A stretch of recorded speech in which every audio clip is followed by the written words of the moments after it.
अहिरे के माले लागेलू। वाह रे सारे बुढ़ छुछुनर, वाह बहुत अच्छा। ई कोनो अहिरा के माल लागेलू। अरे भैया खाली अहिरे का है, हर जात के माल भी है। काहे कि आजकल ये जो ट्रेंड चलता सारे बुढ़ छुछुनर खाली अहिरा के माल लागेलू। पटाख के पेल दम लाने पर हक देबो। तकाल बाबा आज हम फिर से बात कर ले बानी शशिलाल एंड रोशन रोई भाई। आज का वीडियो बहुत खतरनाक बनेगा। ऐसे कहल चाहते हैं कि वीडियो को पूरे देखो, बहुत मजा आई है। वीडियो बना के बस कई मकसद बा, कई मकसद रहेला आप सभी को दिल से हंसाने के लिए, ना किसी को दिल को ठेस पहुँचाने के लिए। तो वीडियो को पूरा देखम और देखला के बाद में भूल जाए। तो बिना कोनो लागवा लहसुन के आज के वीडियो स्टार्ट करते हैं। ए भैया झाटू खारन बात मत कह। कोनो भी लड़की समझ लिया नू तब गजब लागे लिया, भले करिए काहे ना होके।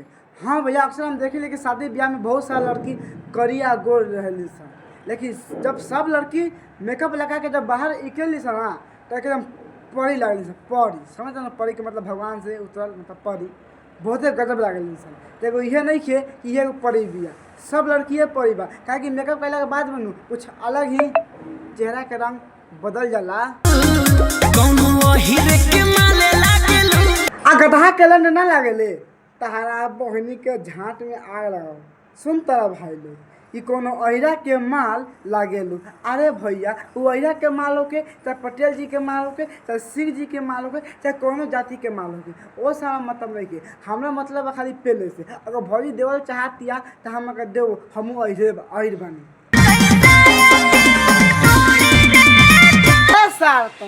लाल भौजी सुगावता हम तो कहीं भौजी के पटा के पहले कि तोरो मजा आ और भौजी के मजा आ ना। देखत है भाई लोग कैसे भैया भौजी के ढोरी सुगावता लगा सारे कहियो एक मिल ही नहीं थी। ए भैया लाल कटबा ढोरी के गेनी ससुरा छौरी छिनरिया। अरे सारे बुढ़ छुछुनर, वाह बहुत अच्छा। भैया कहे के मतलब बा जब तू हमरा के छोड़ के गले छिनरी चाहे रंडी तो बता तो भतार का करे बा। अरे भैया ये पूछे वाला बात बा, सिंपल से बात बा। भौजी के लहा उठा के आ खपा मार देल होई। पिया खोलल कैसा के मोर डोरी रे छा। वाह रे भौजी भंसरी वाली, वाह बहुत अच्छा।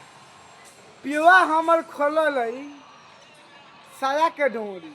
सुन तारा भाई लोग, ए भौजी के बकचोदी। अरे बहन से ई सिंपल सा बात बा, जब तो भतार बा तो साया के डोरी खोलबे करी, जब तो भतार बा तो साया के डोरी खोलबे करी। तू का चाहता रो कि 100 पेल देस कि तागा से खून निकल लगी। अरे कैसे न बकचोद भौजी बिया यार। भौजी के बात सुनला के बाद मन तो कहता भौजी के पता के पेली 15 आली आ कहीं पेल ही नहीं की। अरे भौजी मिठुआ के लाल चटबे खोलल कई चोली के मोर डोरी रे जान। आ पटा के पेल ना देले तारा बहनी के झाड़ छिलो।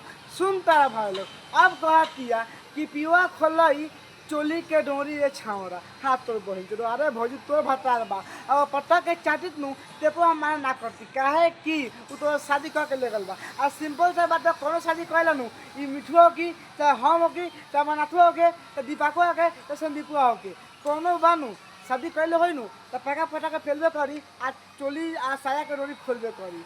मान ले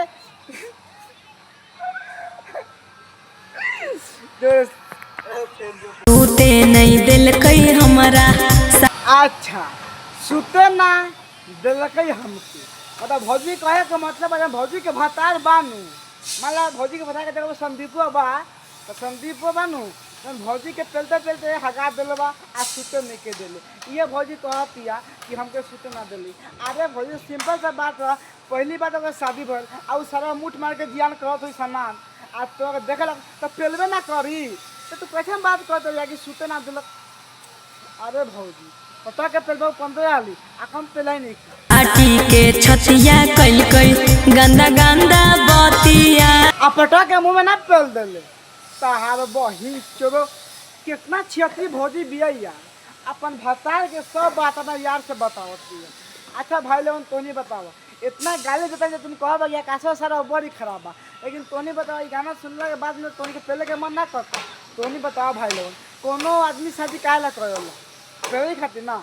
अरे पहले खातिर अगर कोनो कोनो कारण होकेला आ कारण होके सब देखा सबके मन है कि हाँ हमें के पेली मारी कुछ भी करी, सबके मन बा। तो सिंपल से बात बा, हमो शादी तो हमू पटा के पेलो। अरे पता का ना तो मैं प्यार से हम सॉरी।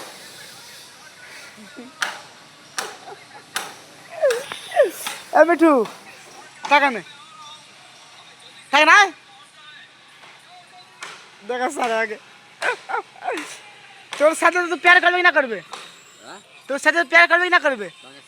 तोर शादी हो तो प्यार करबे कि ना करबे? करबे। तो देखो सिंपल जगह से कोनो भी शादी करे तो प्यार करे खाती। अब देखो शादी करे का मतलब ये कि शादी कोई नहीं अब माता मार के छोड़ देनी, ई बात ना भाई। शादी करी तो निभाई नहीं भी, प्यार से रखी, प्यार से जान कुछ करी, प्यार से करी, ताकि लड़की भी खुश लड़का भी खुश। तो कौन दिक्कत नहीं है, वीडियो अच्छा लगे तो लाइक कम शेयर कम, और वीडियो खाली हंसाया खातिर बन रखा तो देख के भूल जाए। फिर से मिलते हैं कि नेक्स्ट वीडियो में, जब तक के लिए जय बिहार जय बिहारी।